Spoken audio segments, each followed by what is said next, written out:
From the history stories of the Magunga, Owaahh presents The WhiteCap Man, narrated by NYONG'O. Many years ago, in the roaring 60s, two men built an unlikely friendship. Every night, the story goes, they would leave work and meet up for a pint and everything else that comes with the inner freedoms darkness provokes. Fagia Dunia, their friends called it, because when it came to the party life, the appreciation of the divine gifts of beer and beauty, they were unmatched.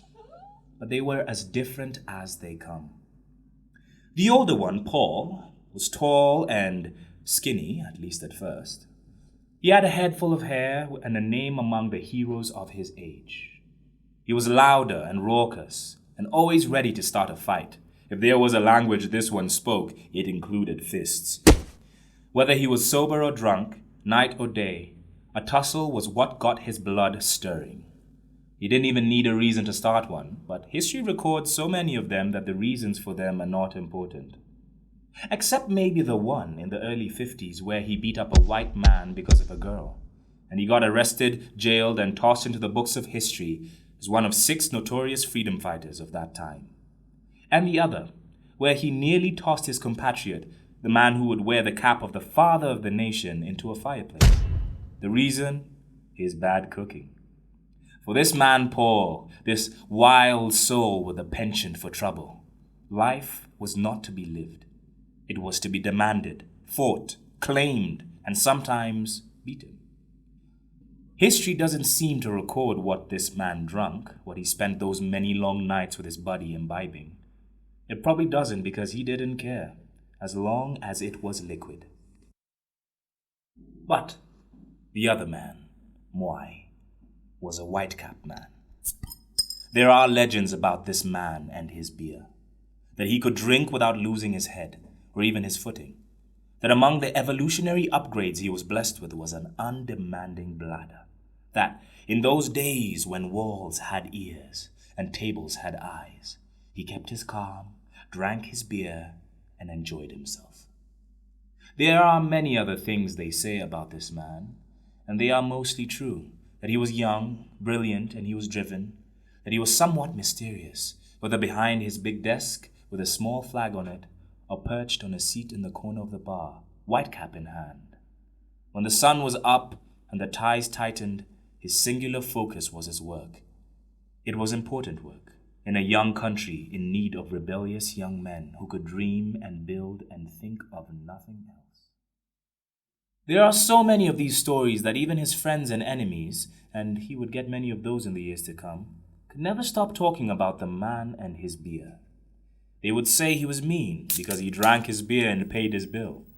That he was strange because he never seemed to get drunk. That if there was ever a bromance so mismatched, it was this one. But, as oft happens with stories about men and beer, oft told by men drinking beers, they are only half the story. Not as incomplete a story as most are, though. Did Mwai like his whitecap warm or cold? No one seems to agree.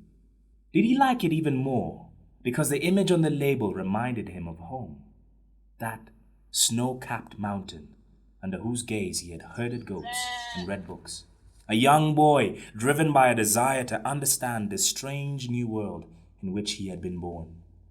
A world with more violence than it could handle and more pain than it needed.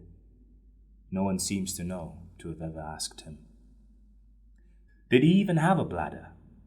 Or was the beer, this particular one, feeding something within him that he was not in a hurry to remove? For this man, unlike his friend and nightly partner in crime, Paul, life was to be understood. It was to be savored like a good beer, one sip at a time. It was, again like a good beer, to be experienced alone, appreciated for its familiar taste amidst the tides of change, to the sounds of good music and the joys of wilder company. So, the story goes that for him, a whitecap marked nearly every big event in his life. Or if you threaded them and retraced them, there was a whitecap somewhere in the tale. When he got his first big job In the uncertain start of the 60s, when he made the career jump that defined his life, he was seated somewhere, a beer in hand, the music drowning out the sounds of downtown Nairobi.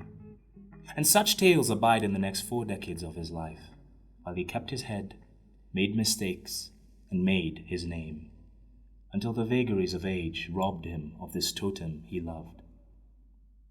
By then, Paul had emptied his tank and checked out of this thing called living. He had fought his way throughout that journey, fists first. When he wasn't in the company of his younger friend, he had added the chapters to his story that read like a man in a hurry. It's hardly a story worth retelling, except when retold by aging men over beers, reminiscing about the man whose greatest achievement was starting trouble. And that one time he stole a Mercedes. Well, technically.